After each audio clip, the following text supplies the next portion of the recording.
बिस्मिल्लाहिर्रहमानिर्रहीम। अस्सलाम वालेकुम डियर स्टूडेंट्स। तो हम पढ़ने लगे हैं चैप्टर नंबर 8। ठीक है, चैप्टर नंबर 8 का जो कॉम्बिनेशन है वो चैप्टर नंबर 11 के साथ है। ठीक है, और चैप्टर नंबर 8 से न्यूमेरिकल की पॉसिबिलिटी होती है कि न्यूमेरिकल लॉन्ग क्वेश्चन में आपको आ जाए। तो अगर आप न्यूमेरिकल सॉल्व करते हैं तो फिर you will get the full marks. ठीक है, मैथमेटिकल मार्क्स आपको मिलते हैं। Now today's chapter is chapter number 8। The name of the chapter is chemical equilibrium. Equilibrium mean balance है, ठीक है। कुछ केमिकल रिएक्शन इक्विलिब्रियम अचीव करते हैं। कैसे? इसके लिए सबसे पहले हम देखेंगे what are the types of chemical reactions. Chemical reactions, they are of two types, reversible and irreversible reactions. Reversible reaction वो रिएक्शन है जिन्हें हम बैक ला सकते हैं, और इरिवर्सिबल का मतलब ये है कि जिन्हें आप बैक कन्वर्ट नहीं कर सकते। यानी आपको पता है कि किसी भी केमिकल रिएक्शन में हमारे पास दो चीजें होती हैं। किसी भी केमिकल रिएक्शन में reactant they goes to products. ठीक है, अब जो रिएक्टेंट है और प्रोडक्ट है, समटाइम्स कंप्लीटली रिएक्टेंट जो है वो प्रोडक्ट्स में कन्वर्ट होते हैं, और इस रिएक्शन को फर्दर प्रोडक्ट को बैक रिएक्टेंट में कन्वर्ट नहीं किया जा सकता। ठीक है, for example boiling of an egg. ठीक है, but there are some reaction जिनमें रिएक्टेंट्स को बैक प्रोडक्ट में कन्वर्ट किया जा सकता है। फॉर एग्जांपल अगर हम एक फिजिकल फिनोमिना देखें, जैसे कि आपके पास है एक कोई भी एक फिजिकल फिनोमिना की एग्जांपल दे देती हूँ, या सिंपल एक रिएक्शन देते हैं, हाइड्रोजन और आयोडीन जब आपस में मिलते हैं तो हाइड्रोजन आयोडाइड बनता है। हाइड्रोजन आयोडाइड जिस टेम्परेचर पर बनता है उसी टेम्परेचर पर रिवर्सिबल रिएक्शन भी स्टार्ट होता है, और वो उसी टेम्परेचर पे अपने रिएक्टेंट हाइड्रोजन और आयोडीन में दोबारा से कन्वर्ट बैक होना शुरू हो जाता है। इस तरह के रिएक्शन जो कि कंप्लीट ना हो, ठीक है, और प्रोडक्ट जो है वो बैक रिएक्टेंट में कन्वर्ट होना शुरू हो जाए, such type of reaction are called reversible reactions. Now, a chemical reaction can take place in both directions, ठीक है ना, forward and reverse. But in some cases, the tendency of reverse reaction is very small and is negligible. For example, यानी class reaction ऐसे हैं जिसमें back आने की सलाहियत ही नहीं product में. For example, sodium reacts with water or under the same conditions of temperature and pressure. ये भी एक खास बात है. For example, sodium reacts with water to form sodium hydroxide and hydrogen gas. This is the main reaction. Sodium reacts with liquid water to form NaOH and hydrogen gas. The tendency for hydrogen to react with sodium hydroxide to form sodium and water is negligible at normal temperature. This is an example of irreversible reaction. ठीक है, ये आपने देखा irreversible reaction. Now let us take another example. Let us take another example of the reaction between two parts of hydrogen, ठीक है, that will react with oxygen to form water.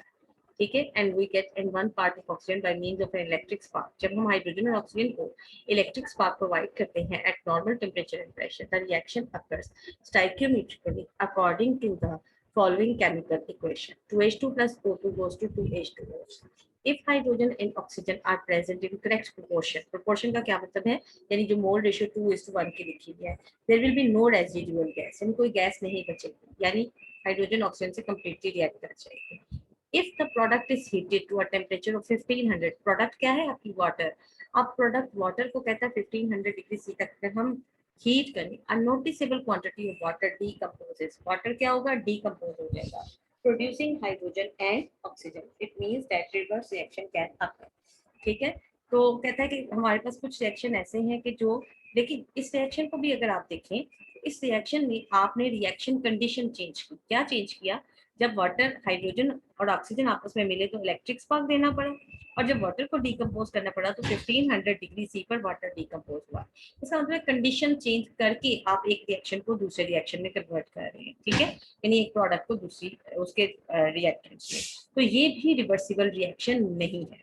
Okay, it means that reverse reaction does occur but only at a higher temperature. Reaction हमने reverse तो कर दिया, यानी water को decompose तो कर दिया, लेकिन डिफरेंट कंडीशंस पर.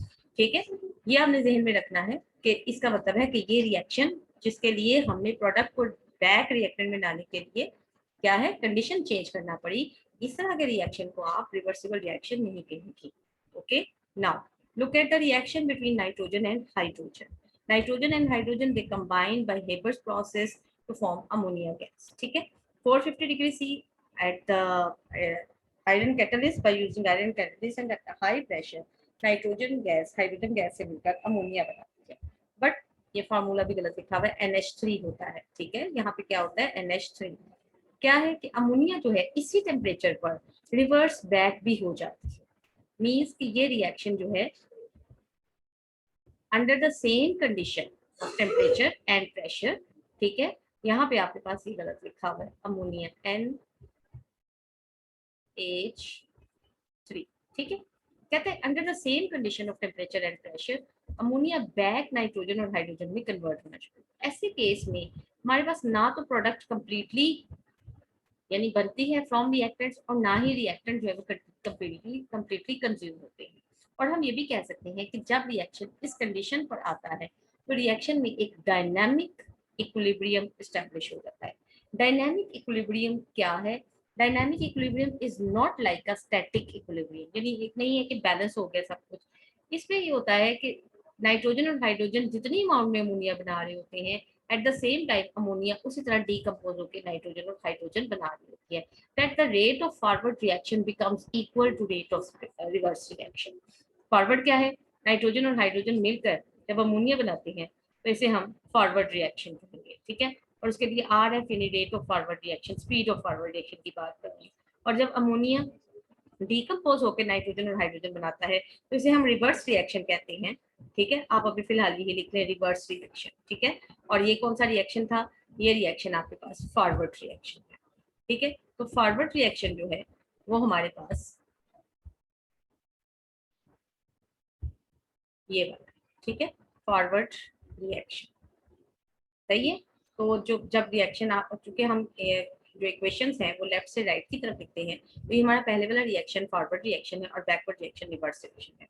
देयर रिएक्शन मिक्सचर, यहाँ लिखा हुआ है the reaction mixture after some time will contain all the three species. ठीक है, अब क्या होता है ऐसे रिएक्शंस में, अब जब अमोनिया बन रही होती है उसी समय अमोनिया जो है दोबारा से बैक कन्वर्ट हो रही थी नाइट्रोजन और हाइड्रोजन में, तो कहता है कुछ वक्त के बाद हमारा जो रिएक्शन वेसल होता है उसमें तीनों यानी रिएक्टेंट और प्रोडक्ट सब मौजूद होता है, यानी नाइट्रोजन हाइड्रोजन और अमोनिया तीनों मौजूद होंगे। No matter how long the reaction is allowed to continue, the percentage composition of species present remain constant. The conditions are favorable for the forward as well as for the reverse reaction to occur to a measurable extent। पूरे chapter का जो summary है वो यही है कि आपके पास जो है अंडर द सेम कंडीशंस अगर आपके पास जो प्रोडक्ट बनी है वो बैक रिएक्टेंट में कन्वर्ट हो जाए तो रिएक्शन को हम रिवर्सिबल रिएक्शन कहेंगे। उस रिवर्सिबल रिएक्शन में जो आपको इक्वेशन नजर आ रही होती है उसमें जो बैलेंस केमिकल इक्वेशन है, हमारे पास जो केमिकल्स हैं रिएक्टेंट और प्रोडक्ट वेसल में उसी परसेंटेज कंपोजिशन में मौजूद रहेंगे। ठीक है, इस तरह के रिएक्शंस को हम कहते हैं रिवर्सिबल रिएक्शन। अब what is the chemical equilibrium, यानी क्या बैलेंस अचीव होता है जब हमारे पास ये रिवर्सिबल रिएक्शन होते हैं। If a reversible reaction is allowed to continue for a considerable long time without changing the conditions, there is no further change in composition of the reaction mixture।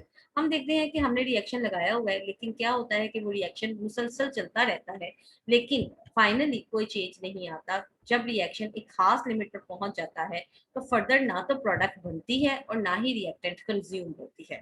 ठीक है, यानी ना प्रोडक्ट ज्यादा बनती है ना रिएक्टेंट ज्यादा बनती है। एक जगह पर जाकर ऐसे लगता है कि जैसे रिएक्शन स्टॉप हो गया हो। The reaction is said to have attained a state of chemical equilibrium। तो हम कहते हैं कि इस रिएक्शन जो है वो एक केमिकल इक्विलिब्रियम पर पहुंच गया है। Once this equilibrium has been established, it will last forever if undisturbed। तो कहता है कि अगर हम इस रिएक्शन को जो कि एक रिवर्सिबल रिएक्शन है कंटिन्यू रहने दें तो ये मुसलसल चलता ही रहेगा। लेट अस सी कि अगर सपोज करें हमारे पास कोई ए एक गैस है और बी भी एक गैस है, गैशियस ए और गैशियस बी आपस में मिलकर सी और डी दो तरह की प्रोडक्ट्स बनाते हैं। ठीक है, सी और डी टू टाइप्स की प्रोडक्ट बनती है। ठीक है, अब कहता है ए और बी शुरू शुरू में क्योंकि ये आपके रिएक्टेंट हैं, अगर हम ये ग्राफ प्लॉट करते हैं, ठीक है, अगर हम ये एक ग्राफ प्लॉट करते हैं तो इस ग्राफ के मुताबिक आपके पास ये एक्स एक्सिस पर टाइम है जबकि वाई एक्सिस पर कंसंट्रेशंस है। Concentrations mean amount of substance. ठीक है, और सब्सटेंस आपके पास क्या है, रिएक्टेंट्स है ए और बी। शुरू शुरू में ये जो एक ग्राफ है जो आपको कर्व वाला ग्राफ नजर आ रहा है ये वाला, ठीक है, ये डाउन जा रहा है। रीजन क्या है, क्योंकि आपके पास एक खास अमाउंट मौजूद है यानी हाई अमाउंट। अगर हम यहाँ पे लिखते हैं कि ये हमारे पास कोई 1 मोल पर टीएम क्यूब है, ठीक है, ये कोई हमारे पास 2 मोल पर टीएम क्यूब है, और फिर उसके बाद 3 मोल पर टीएम क्यूब है, देन 4 मोल पर टीएम क्यूब कंसंट्रेशंस मौजूद है, ठीक है। तो अगर हमारे पास एक कंसंट्रेशन है और ये चली गई 6 मोल पर टीएम क्यूब, अब क्या है, ए और बी आर द रिएक्टेंट, तो शुरू शुरू में जब रिएक्टेंट कंज्यूम होंगे तो उनकी अमाउंट कम होगी, लिहाजा ग्राफ डाउन आएगा, ठीक है। और with the passage of time suppose करेंगे 5 सेकेंड है, देन 10 सेकेंड है, और फिर 15 सेकेंड है, तो टाइम गुजरने के साथ साथ आपके पास ए और बी इनकी कंसंट्रेशन में कमी आएगी, ठीक है, तो ग्राफ डाउन आता जाएगा। फाइनली हमारे पास क्या है, ग्राफ यहाँ तक आता जाएगा जब तक कि आप सपोज कर लें कि आपके पास कोई टाइम 30 सेकेंड या 20 सेकेंड 20 25 30 सेकेंड गुजर चुकी है, ठीक है। नाउ 30 सेकेंड गुजरने के बाद आपकी जो रिएक्टेंट की कंसंट्रेशन, जो सपोज करें हमने 6 ग्राम पर डेसीमीटर क्यूब या 6 मोल पर डीएम क्यूब दी थी, वो 2 मोल्स पर डीएम क्यूब तक आकर रुक गए, ना कि ये हुआ कि ये ग्राफ जो है फर्दर डाउन आके यहाँ पे आ जाए। यहाँ पे आने का मतलब ये था कि जीरो कंसंट्रेशन होगी और आपके पास रिएक्टेंट खत्म होगी। ऐसा नहीं होता in case of reversible reaction, ठीक है। इरिवर्सिबल रिएक्शन जो होते हैं उसमें रिएक्टेंट कंप्लीटली कंज्यूम होते हैं, but in case of reversible reaction ये ग्राफ अचीव नहीं होगा, ठीक है। आपके पास जो शुरू शुरू में रिएक्टेंट की कंसंट्रेशन थी वो क्या हो गई, कम होती गई, और फाइनली एक खास टाइम पर जाकर 30 सेकेंड के बाद रिएक्टेंट मजीद कंज्यूम होना बंद हो गए। इसके बाद फर्दर हम ये भी तो देख रहे हैं कि at the same time, zero time जब था, तो जब रिएक्टेंट कंज्यूम होना शुरू हुए तो उसी के साथ साथ ये प्रोडक्ट भी तो बनना शुरू हो गई, और प्रोडक्ट का क्या नाम है, सी और डी। तो प्रोडक्ट जो बनना शुरू हुई तो with the passage of time इसकी कंसंट्रेशन में इजाफा होना शुरू हुआ, यानी 1 मोल पर DM cube, 2 moles, 3 moles and so on. चलते चलते जब टाइम 30 सेकंड तक पहुंचा तो सी और डी की कंसंट्रेशन में मजीद इजाफा नहीं हुआ, यानी मजीद प्रोडक्ट नहीं बन रही थी। रिएक्शन कंप्लीट हो रहा है under the same condition of temperature and pressure, but 30 second के बाद ना तो रिएक्टेंट कंज्यूम हो रहा है और ना ही प्रोडक्ट बन रही है। ये 30 सेकंड वाला जो टाइम है, इस टाइम को हम कहते हैं टाइम इक्विलिब्रियम। जिस वक्त हमारे पास इस रिएक्शन में क्या चीज मौजूद होगी, ए और बी मिलकर सी और डी बना रहे हैं, तो सी और डी बैक ए और बी में कन्वर्ट हो रहे हैं, ठीक है। इसी टाइम पे हम ये कहते हैं कि अगर ए और बी मिलकर सी और डी बना रही हैं तो उसी के साथ साथ सी और डी कन्वर्ट बैक ए और बी में हो रहे हैं, ठीक है। Let the initial concentration of A and B be equal, as time goes on concentration of A and B decreases. जैसे आपको मैंने बताया ये सारा इस पैराग्राफ में लिखा हुआ है, ठीक है। अब नेक्स्ट हम इसको किसी एक एग्जांपल से कंसीडर करते हैं। For example if we are having hydrogen iodide, ठीक है। हाइड्रोजन आयोडाइड को आपने एक वेसल में बनाना है by using hydrogen gas and iodine gas. Hydrogen and, और ये 425 डिग्री सेल्सियस पर, ठीक है, हाइड्रोजन आयोडाइड बनता है। शुरू शुरू में क्या होगा, hydrogen and iodine are the reactants, so इनकी अमाउंट कंज्यूम होगी तो रिएक्टेंट्स की अमाउंट कम होती जाएगी, और आयोडीन हाइड्रोजन आयोडाइड की अमाउंट बढ़ती जाएगी, जैसे कि ये HI से शुरू किया गया है। फाइनली ये दोनों एक दूसरे को क्रॉस कर रहे हैं, लेकिन एक टाइम आएगा जब मजीद HI नहीं बनेगा और ना ही मजीद हाइड्रोजन और आयोडीन की कंसंट्रेशन में कमी आएगी। ये पॉइंट जहां पर रिएक्टेंट कंज्यूम होना स्टॉप हो जाएंगे या प्रोडक्ट बननी स्टॉप हो जाएगी, इस टाइम को कहते हैं टाइम इक्विलिब्रियम।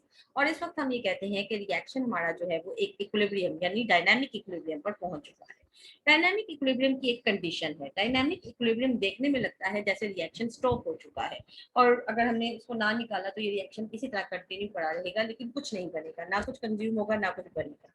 बट जब हम इस रिएक्शन की इंटरनल केमिस्ट्री को स्टडी करते हैं तो हमें पता चलता है कि रिएक्शन स्टैटिक इक्विलिब्रियम पर नहीं है, बल्कि रिएक्टेंट प्रोडक्ट में मुसलसल कन्वर्ट हो रही है और प्रोडक्ट बैक रिएक्टेंट में मुसलसल कन्वर्ट हो रही है। इस प्रोसेस को कहते हैं डायनामिक इक्विलिब्रियम। डायनामिक का मतलब है चलते हुए, यानी ये रिएक्शन चल रहा है, कंटिन्यू है, देखने में स्टैटिक लगेगा, स्टेशनरी लगेगा, but system is in process, ठीक है। ये बात आपने जहन में रखनी है, ये क्वेश्चन भी आता होता है। All reaction ceases at equilibrium, हमें ऐसा लगता है रिएक्शन बंद हो गए हैं, so that system becomes stationary. The forward and reverse reaction are taking place simultaneously at exactly the same rate. It is now universally accepted the later condition prevail. इनको कहता है कि रिएक्शन स्टैटिक नहीं है, बल्कि पहली कंडीशन गलत है और दूसरी कंडीशन है कि रिएक्शन जो है वो डायनामिक इक्विलिब्रियम पर मौजूद है। जी जी, अब आपने लॉ ऑफ मैस एक्शन पढ़ना है।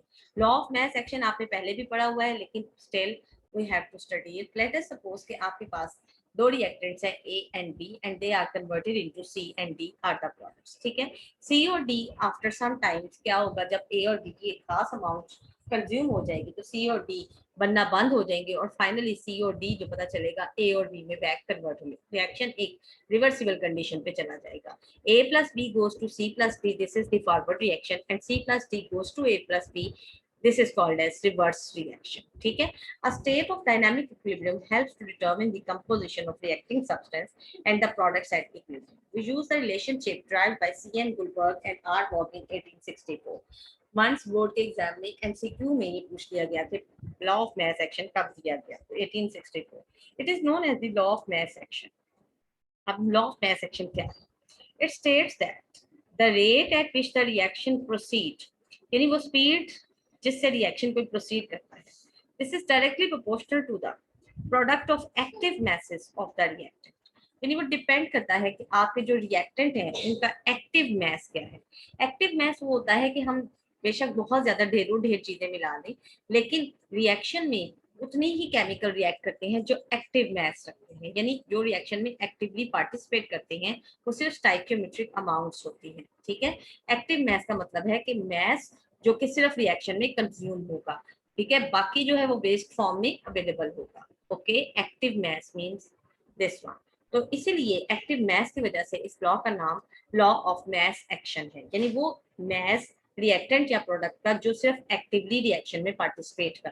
ठीक है, it is known as the, अब क्या कहा है इसने, it states at the rate at which the reaction proceed. यानी अगर सपोज करें एक रिएक्शन है, यानी रेट ऑफ फॉरवर्ड रिएक्शन, जैसे हमारे पास ये रिएक्शन है A plus B goes to C plus D, तो इसमें हमारे पास ए और बी सी और डी बना रहे हैं, तो this is the forward reaction. कहता है फॉरवर्ड रिएक्शन का जो रेट ऑफ फॉरवर्ड रिएक्शन है this is directly proportional to A and B. यानी आपको पता है कि अगर ए और बी की अमाउंट बढ़ा देंगे तो स्पीड ऑफ फॉरवर्ड रिएक्शन भी बढ़ जाएगी। रेट को हमेशा याद रखिएगा स्पीड से। ठीक है, रेट हम जब भी लेते हैं जब हम टाइम के साथ किसी चीज को मेजर करते हैं। तो rate of forward reaction is directly proportional to the concern product of concentration of A and B.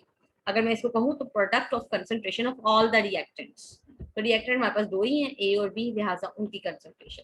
ये जो स्क्वायर ब्रैकेट्स है ये कंसंट्रेशन को एक्सप्रेस करती हैं और कंसंट्रेशन हम generally moles per DM cube में लेते हैं। ठीक है, अब अगर हम इसे मैथमेटिकल फॉर्म में लिखे तो इस तरह लिख सकते हैं R F stand for rate of forward reaction, this is equal to proportionality constant हटाएं तो we will get K F which is called as constant of forward reaction. ठीक है, kf is the proportionality constant and is called as the rate constant for forward reaction। a and b are the concentration, और जितने आपके पास reactant होंगे तो उनकी product mean multiplication, product of concentration of their active masses. ठीक है, तो rate of forward reaction is directly proportional to the product of active masses of the reactants. ठीक हो गया। सिमिलरली अब चूंकि यहाँ पर हमारे पास जब डायनामिक इक्विलिब्रियम है तो हमारे पास दो तरह के रिएक्शन चल रहे हैं, फॉरवर्ड एंड रिवर्स। तो रेट ऑफ रिवर्स रिएक्शन भी इसी तरह, किसी भी रिएक्शन का जो रेट यानी स्पीड है वो उसके रिएक्टेंट की कंसंट्रेशन पर डिपेंड करती है। अब हम उल्टा पड़े तो सी और डी अब इस दफा हमारे रिएक्टेंट होंगे और ए और बी हमारी प्रोडक्ट होंगी जब हम रिवर्स आएंगे। जब हम रिवर्स आते हैं तो सी और डी हमारी रिएक्टेंट है और ए और बी हमारी प्रोडक्ट है। तो रिवर्स रिएक्शन की जो रेट है वो डिपेंड कर रही है सी और डी की कंसंट्रेशन पर। तो rate of reverse reaction this is directly proportional to the concentration of C and D. और अगर हम प्रोपोर्शनैलिटी कांस्टेंट हटाएं तो again is equal to cosine and K R into C into D, C and D product of concentration of reactant. चूंकि अब दो rate आपने लिखे हैं आर एफ और आर आर, ठीक है, where K R here again is the reversible constant of reversible reaction. ठीक है, अगर हम कहते हैं इक्विलिब्रियम, अब इक्विलिब्रियम क्या था, इक्विलिब्रियम हमने भी पढ़ा कि जिसपे rate of forward reaction rate of reverse reaction के इक्वल होता है। आप आर एफ और आर एफ की वैल्यू आर की वैल्यू यहाँ लगाएं तो के एफ ए बी और के आर सी डी। अगर हम इसको डिवाइड करें के एफ को के आर से तो ये हमारे पास इक्वेशन बन जाएगी के बाई के आर बिकम्स इक्वल टू के सी। व्हाट इज के सी?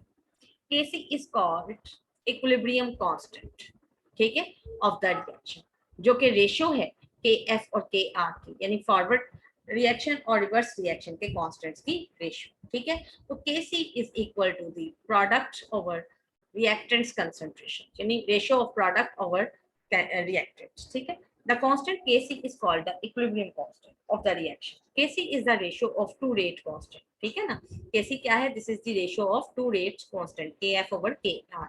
Conventionally, while we writing the equilibrium constant, the products are written as product हमें कहाँ मिल रही है? न्यूमिरेटर में.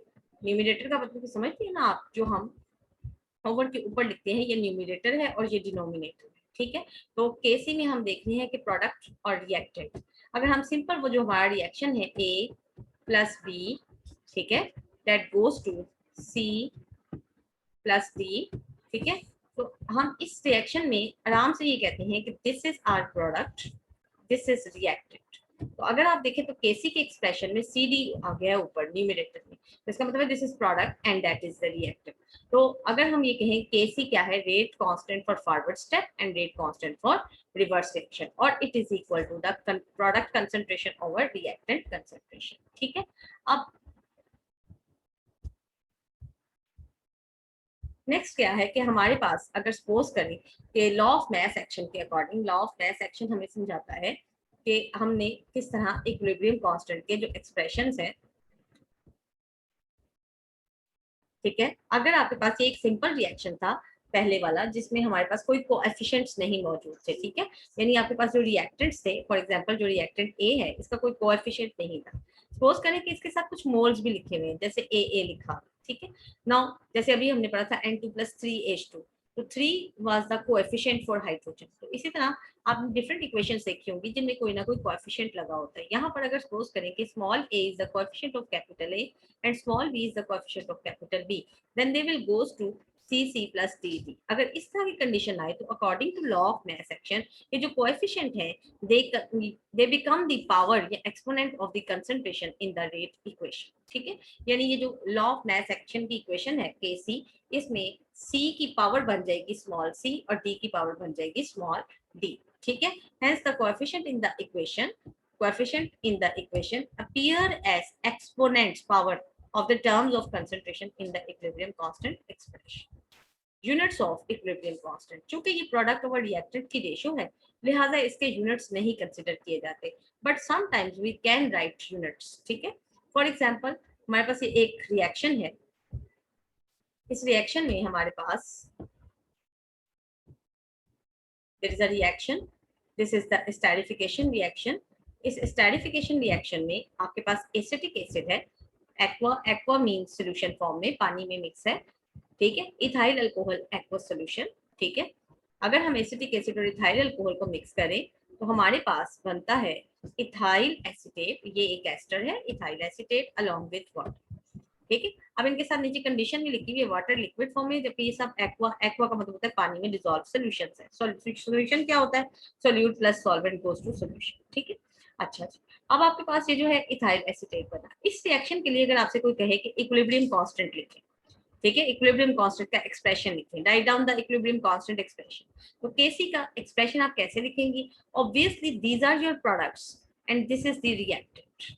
ठीक है, अगरचे रिवर्सिबल रिएक्शन में हमारी कोई प्रोडक्ट कोई रिएक्टेंट नहीं होती, क्योंकि लेकिन चूंकि हमने इक्वेशन इस तरह लिखी होती है तो हम ऐसा कह सकते हैं कि product rate of forward reaction है और रिएक्टेंट जो है वो रेट ऑफ रिवर्स रिएक्शन है. तो प्रोडक्ट में हमारे पास बन रही है जी इथाइल एसीटेट और वाटर की कंसंट्रेशन, इसके साथ कोई मोल्स नहीं लगे हुए. ठीक है, एक एक मोल है लिहाजा कोई पावर नहीं है ऊपर. ठीक है, पावर आप देख रहे हैं कि यहाँ पर कोई नहीं है, बट फिर देख लें कि एसिटिक एसिड के साथ कोई पावर नहीं है, कोई एक कोएफिशिएंट नहीं है, वाटर के साथ कोई कोएफिशिएंट नहीं है, तो लिहाजा आपके पास इथाइल एसीटेट और वाटर के ऊपर कोई पावर नहीं है. इसी तरह एसिटिक एसिड और इथाइल अल्कोहल पर भी कोई पावर नहीं है. अगर हम यूनिट्स की बात करें तो अगर सपोज करें इनको वैल्यूज दी हुई थी, हम वो वैल्यूज नहीं लिखते बल्कि उसके यूनिट लिख देते हैं. फॉर एग्जांपल कंसंट्रेशन हमने मोल्स पर डीएम क्यूब में ली, पर DM cube of the solution, तो मोल पर डीएम क्यूब इसके साथ आ गया मोल्स पर डीएम क्यूब, क्योंकि एक एक मोल ये सबका. ठीक है, सपोज कर लें. और इसी तरह एसिटिक एसिड और इथाइल अल्कोहल के भी एक एक मोल है. तो अगर हम इनकी कंसंट्रेशन को मोल्स पर डीएम क्यूब में लिखें तो ये तमाम एक दूसरे के साथ कैंसिल आउट हो जाएंगे, और अगर ये सब एक दूसरे के साथ कैंसिल आउट हो जाते हैं तो फिर यूनिट तो कोई बचा ही नहीं. ठीक है, तो ये वो रिएक्शन है जिसमें हमने ये साबित किया कि units of equilibrium constant in case अगर हमारे पास कोई कोएफिशिएंट नहीं लगा तो कोई नहीं होंगे. तो क्या अगर हम कुछ और इक्वेशन में, फॉर एग्जांपल हम अमोनिया की सिंथेसिस का रिएक्शन लेते हैं जो कि एक रिवर्सिबल रिएक्शन है. ठीक है, अब अमोनिया की सिंथेसिस वाला ये रिएक्शन जो है, इसमें नाइट्रोजन हाइड्रोजन से मिलकर अमोनिया बनाएगा, ठीक है।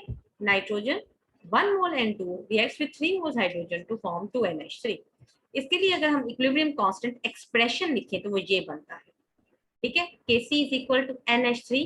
अब चूंकि NH3 का जो कोएफिशिएंट था वो 2 था, गौर से देखिए NH3 का कोएफिशिएंट 2 है, this coefficient become the power of NH3, ठीक है, ओके। इसी तरह आपके पास ये जो हाइड्रोजन की पावर है, हाइड्रोजन का जो कोएफिशिएंट है वो 3 है, and it becomes the power और एक्सपोनेंट ऑफ हाइड्रोजन कंसंट्रेशन, ठीक है। तो ये हो गया जी Kc एक्सप्रेशन। अब देखते हैं यूनिट्स, क्योंकि इसके साथ मोल्स पर डीएम क्यूब और उसकी पावर स्क्वायर है, मोल पर डीएम क्यूब इसकी कोई पावर नहीं है, हाइड्रोजन के लिए मोल पर डीएम क्यूब क्यूब है पावर। तो अगर हम इन पावर मोल पर डीएम क्यूब, ये 2 है और ये 3 है, 3 और +1 नीचे वाले अगर आप प्लस करती हैं तो ये 3 + 1 4 हो जाएंगे, और ये 2 है तो 4 - 2 आपके पास -4, या आप ये कह सकती हैं कि आपके पास जो नीचे था मोल्स पर डीएम क्यूब, ठीक है, वो ऊपर वाले 1 मोल पर डीएम क्यूब से कैंसिल आउट हो गया, बाकी यहाँ नीचे 3 जो है आपके पास, ये 2 और 1 3, ठीक है। तो मोल्स पर डीएम क्यूब आपके पास मोल्स -2 और डीएम +6 में आ जाएगा, ठीक है। In the expression of Kc, we have ignored the physical states for the sake of convenience। यानी हम जब ये Kc का एक्सप्रेशन लिखते हैं तो हम इसमें फिजिकल स्टेट मेंशन नहीं करते, ठीक है। क्लास आपको होप समझ आ रही होगी। फिर देखें, मोल्स पर डीएम क्यूब का स्क्वायर है और मोल्स पर डीएम क्यूब और moles per DM cube cube है। अगर आप नीचे वाले एक्सप्रेशन को देखें तो वो बन जाएगा मोल्स, ठीक है, पर डीएम क्यूब, ठीक है, और उसकी पावर जो है वो कितनी बन जाएगी, 4, ठीक है। नीचे कितनी पावर बन गई, +4। ऊपर आपके पास इसी एक्सप्रेशन मोल पर डीएम क्यूब